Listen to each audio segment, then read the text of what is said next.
The Lillian Top Show is brought to you by My Store Hub, her store online. Cooker की अगली सीटी से पहले ना ये ढाबा ऑनलाइन कर देना है।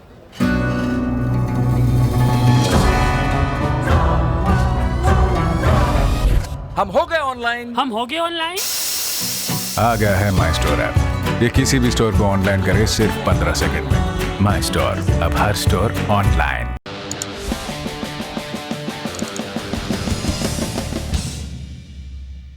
पहली सुर्खी किसान आंदोलन से जुड़ी है। 3 कृषि कानूनों के खिलाफ किसानों का प्रदर्शन 16वें दिन भी जारी है। किसान संगठन कानूनों की वापसी की मांग पर टिके हैं, जबकि सरकार संशोधन का प्रस्ताव दे रही है। इस बीच कृषि कानून का मसला सुप्रीम कोर्ट भी पहुंचा। भारतीय किसान यूनियन भानु ने कृषि कानूनों के खिलाफ सुप्रीम कोर्ट में याचिका दायर की। कहा कि कृषि कानून के मसले पर पुरानी याचिकाओं को सुना जाए। नए कानून देश के कृषि क्षेत्र को निजीकरण की तरफ धकेलेंगे। याचिका में यह भी कहा गया कि किसानों से बिना किसी चर्चा के ये नए कानून बनाए गए और चर्चा हुई तो कानून बनने के बाद, लेकिन सभी मुलाकातें बेनतीजा निकली। इन कानूनों को लेकर सुप्रीम कोर्ट में पहले भी 5 याचिकाएं दाखिल हो चुकी हैं। इससे ज्यादा भी हो सकती है, हमारी जानकारी में 5 हैं। डीएमके के तिरुचि सिवा, राजद के मनोज झा, छत्तीसगढ़ कांग्रेस के राकेश वैष्णव की याचिकाएं भी इसमें शामिल हैं। अब भारतीय किसान यूनियन बी की ओर से मामले में अपनी दलीलें देने की इजाजत मांगी गई। सुप्रीम कोर्ट पहले ही इन याचिकाओं को लेकर केंद्र को नोटिस सौंप चुका है और जवाब तलब किया है। दिसंबर के तीसरे हफ्ते में इन याचिकाओं पर सुनवाई हो सकती है सुप्रीम कोर्ट में। एक और अपडेट सरकार की तरफ से। केंद्रीय कृषि मंत्री नरेंद्र सिंह तोमर ने आज फिर से किसानों से गतिरोध खत्म करने की अपील की। तोमर ने टिकरी बॉर्डर पर शर्जील इमाम के पोस्टर का मसला भी उठाया। उन्होंने आरोप लगाया कि एमएसपी, एपीएमसी और अन्य मुद्दे किसानों से संबंधित हैं, लेकिन ये पोस्टर किसानों का मुद्दा कैसे हो सकता है। किसान यूनियन को जरूर आग्रह करना चाहता हूँ कि भारत सरकार किसान और किसान यूनियन के साथ बातचीत कर रही है, किसान की समस्याओं के लिए बातचीत कर रही है और उनका आंदोलन जो है वो विषयांतर नहीं होना चाहिए। जो ये फोटो छपा हुआ है, मैं इसको दिखाना चाहता हूँ आपको कि ये क्या प्रदर्शित करता है। किसान की मांग एमएसपी की हो सकती है, किसान की मांग एपीएमसी की हो सकती है, किसान की मांग एक्ट में प्रावधानों को लेकर हो सकती है, लेकिन ये किसान की डिमांड कहाँ से हो सकती है। अगर ये डिमांड और ये पोस्टरबाजी अगर वहाँ हो रही है तो मैं किसान यूनियन के नेताओं से कहना चाहता हूँ कि इससे बचना चाहिए और ये किसान आंदोलन को बिखेरने की कार्रवाई है। दरअसल 10 दिसंबर को मानवाधिकार दिवस के मौके पर टिकरी बॉर्डर पर राजद्रोह के आरोप में गिरफ्तार शर्जील इमाम, उमर खालिद समेत कई आरोपियों के पोस्टर और रिहाई की मांग, इनकी तस्वीरें वायरल हो रही हैं। किसानों के मंच पर एक पोस्टर लगाया गया जिसमें उमर खालिद, शर्जील इमाम, गौतम नवलखा, सुधा भारद्वाज, वरवर राव समेत कई लोगों की रिहाई की मांग की गई। कुछ किसान नेताओं का कहना है कि इन्हें रिहा किया जाना चाहिए। हमारे साथी रजत शर्मा से बात करते हुए किसान नेता जोगेंद्र सिंह उगराहा ने जेल में बंद एक्टिविस्टों की रिहाई के लिए लहराए गए पोस्टर्स पर जवाब दिया। साथ ही ये भी कहा कि किसानों और सरकार के बीच पहले हुई 3 मीटिंग में एक वक्त ऐसा लगने लगा था कि नरेंद्र सिंह तोमर खुद किसानों के साथ सहमत हैं। हमारा एक रूटीन है, हम चलते हुए प्रोग्राम में जो भी महत्वपूर्ण दिन आता है उस दिन को उसके साथ संबंध रखने वालों लोगों की चर्चा जरूर करते हैं। चाहे वो भगत सिंह का दिन हो, चाहे करतार सिंह सराबे का दिन हो, चाहे गुरु नानक देव जी के जन्मदिन का दिन हो, उस दिन पर हम उनकी चर्चा भी करते हैं, उनके बारे में भी बोलते हैं। उनका क्या क्या, बाबर ने जाबर क्यों कहा गुरु नानक को, उसके बारे में बोलते हैं। करतार सिंह सराबा को फांसी क्यों लगा दिया, उसके बारे में बोलते हैं। भगत सिंह इनकलाब जिंदाबाद के नारे मारता था, उसके बारे में बोलते हैं। वही बात उसी रूटीन के अंदर ये दिन दिवस मनाया गया, ह्यूमन राइट्स का दिन। ह्यूमन राइट्स का कैसे मोदी सरकार ने चकनाचूर किया है, कैसे पकड़ पकड़ लोगों को अंदर किया है, वो लोग कौन थे, वो सचमुच देशद्रोही थे, कहीं उनका काम, फील्ड का काम क्या था, उनकी चर्चा ही किया, कोई अलग नहीं किया, दूसरी कोई बात नहीं की। वो एक दिन का प्रोग्राम था, कल था, वो कल बीत गया बस। कल ह्यूमन राइट डे था तो आपने उसे किया। हाँ, जैसा आप बाकी रूटीन में करते हैं।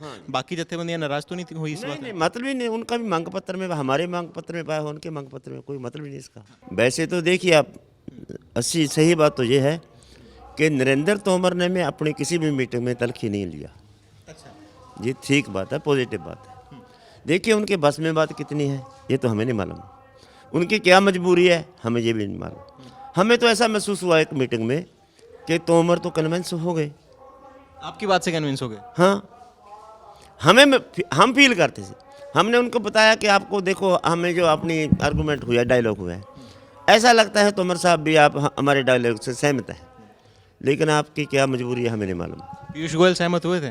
पीयूष गोयल से नहीं हुई बात हमारी, वो बैठे जरूर थे, बोले नहीं। अगली सुर्खी राजस्थान से है। अब स्थानीय चुनाव भी खबरों में काफी जगह बनाने लगे हैं। राजनीति के कुछ फिक्स जुमले होते हैं, कोई परमानेंट दोस्त या दुश्मन नहीं। ये जुमला साकार रूप ले चुका है राजस्थान के पंचायत चुनाव में। यहाँ कुछ ऐसा हुआ कि ट्विटर पर हैशटैग बीजेपी कांग्रेस एक है चलने लगा। राजनीति में एक दूसरे की कट्टर विरोधी माने जाने वाली इन दोनों पार्टियों ने राजस्थान जिला परिषद चुनाव में प्रमुख पद के लिए खड़े हुए एक तीसरी पार्टी के उम्मीदवार को रोकने के लिए आपस में हाथ मिला लिया, क्योंकि दोनों को अपने लिए भारतीय ट्राइबल पार्टी यानी बीटीपी से खतरा नजर आ रहा था। बात है उदयपुर के पड़ोसी डूंगरपुर जिले की। यहां पर भारतीय ट्राइबल पार्टी समर्थित प्रत्याशी के खिलाफ कांग्रेस ने बीजेपी को समर्थन दिया। नतीजा ये रहा कि 27 में से 13 सीटें जीतने के बाद भी जो बीटीपी सबसे बड़ी पार्टी थी वो अपना जिला प्रमुख नहीं बना पाई, और 8 सीटें जीतने वाली बीजेपी ने कांग्रेस के 6 सदस्यों के समर्थन से अपना प्रमुख बनवा लिया। डूंगरपुर के अलावा सागवाड़ा, बीछीवाड़ा, आसपुर और गलियाकोट पंचायत समिति में भी बीजेपी और कांग्रेस के बीच जुगलबंदी देखने को मिली। जहां जिस पार्टी को जितनी कमी पड़ी दूसरे ने पूरी की। उद्देश्य एक रहा, किसी भी तरह बीटीपी को रोका जाए। बीटीपी गुजरात के नेता छोटू भाई बसावा की बनाई हुई पार्टी है। बीटीपी ने क्या किया? बीजेपी और कांग्रेस की जुगलबंदी पर राजस्थान की अशोक गहलोत सरकार से समर्थन वापस ले लिया। बीटीपी के 2 विधायक लगातार गहलोत सरकार को समर्थन दे रहे थे। बरस की शुरुआत में जब विधानसभा में गहलोत सरकार ने बहुमत साबित किया था, तब दोनों विधायकों ने अशोक गहलोत का समर्थन किया था। हालांकि इस समर्थन वापसी से राजस्थान की गहलोत सरकार के अंक गणित पर बहुमत के लिहाज से कोई खतरा नहीं है। अगली सुर्खी पश्चिम बंगाल से। बीजेपी अध्यक्ष जेपी नड्डा के काफिले पर हुए हमले के बाद दिल्ली से कोलकाता तक राजनीतिक गर्मी बढ़ गई। दिल्ली में टीएमसी नेता और सांसद अभिषेक बनर्जी के आवास और बंग भवन के सामने प्रदर्शन हुए। कुछ प्रदर्शनकारियों ने घर की दीवारों पर कालिक भी पोती। उधर बंगाल में जगह जगह बीजेपी कार्यकर्ताओं ने विरोध प्रदर्शन किया। हावड़ा में बीजेपी कार्यकर्ताओं और पुलिस के बीच झड़प हुई। बीजेपी का आरोप है कि पुलिस ने महिला कार्यकर्ताओं पर लाठीचार्ज किया। बंगाल बीजेपी महिला मोर्चा के अध्यक्ष अग्निमित्रा पाल ने सरकार को चेतावनी देते हुए कहा कि केवल 4-5 महीने में ही तृणमूल का अंत होगा और तब तृणमूल के मार का बदला मार से लिया जाएगा। बदले की बात बीजेपी के प्रदेश अध्यक्ष दिलीप घोष की ओर से भी की गई। दिलीप घोष ने फेसबुक पर एक पोस्टर जारी कर बदले की बात कही। उन्होंने लिखा, बदला हो बे, बदलाव हो बे, यानी हम बदला लेंगे और बदलाव करेंगे। ये नारा ममता बनर्जी के पुराने नारे बदला नहीं बदलाव चाहिए की तर्ज पर बनाया गया है। पश्चिम बंगाल में विधानसभा चुनाव से पहले बड़ी राजनीतिक तकरार और कानून व्यवस्था पर उठ रहे सवालों के बीच आज वहां के राज्यपाल जगदीप धनखड़ ने प्रेस कॉन्फ्रेंस भी की। राज्यपाल ने राज्य की कानून व्यवस्था पर चिंता व्यक्त की और कहा कि बंगाल में विपक्ष के लिए जगह नहीं बची। राज्यपाल ने मुख्यमंत्री से सवाल किया, राज्य में कौन बाहरी है, उनका इससे क्या मतलब है। उन्होंने कहा कि मुख्यमंत्री को आग से नहीं खेलना चाहिए और संविधान का पालन करना चाहिए। मैडम, भारत एक है, भारत की आत्मा एक है, भारत की नागरिकता एक है। ये जो खतरनाक खेल है, कौन बाहरी कौन अंदरूनी, आप इसको त्याग दीजिए। आपने शपथ ली है उस संविधान के तहत काम करने की जिसका प्रियम्बल मैंने पढ़ा है। यदि अगर आप इस रास्ते से भटकती हैं तो मेरे दायित्व की शुरुआत होती है। मैं आपसे विनम्र प्रार्थना करता हूं, गुजारिश करता हूं, भारत के महान प्रजातांत्रिक व्यवस्था पर संविधान की भावना के विपरीत कार्य कर इस प्रकार का कदम मत उठाएं। मैं मानकर चलता हूं मेरी बात पर वो ध्यान देंगे। राज्यपाल ने ये बातें ममता बनर्जी के बाहरी वर्सेस बंगाली वाले बयान के बाद कही। दरअसल 10 दिसंबर को एक रैली को संबोधित करते हुए पश्चिम बंगाल की मुख्यमंत्री ममता बनर्जी ने कहा था कि बीजेपी बंगाल की पार्टी नहीं है, दिल्ली की पार्टी है। हर बार चुनाव से पहले आरएसएस के लोग आते हैं और हमें डिस्टर्ब करते हैं, खुद को चोट पहुंचाते हैं और हम पर आरोप लगाते हैं। नड्डा पर हुए हमले को नौटंकी बताते हुए ममता ने कहा कि जब बीजेपी के लोगों की रैलियों में लोग नहीं आए तो उन्होंने नौटंकी शुरू कर दी, जिससे वो मीडिया की लाइमलाइट में आ सकें। बीएसएफ और सीआरपीएफ के होते हुए कोई आपको कैसे छू सकता है? अभी ये आरोप प्रत्यारोप चलते रहेंगे और इस तरह के तर्क भी आते रहेंगे कि बंगाल में राजनीतिक हिंसा का लंबा इतिहास है।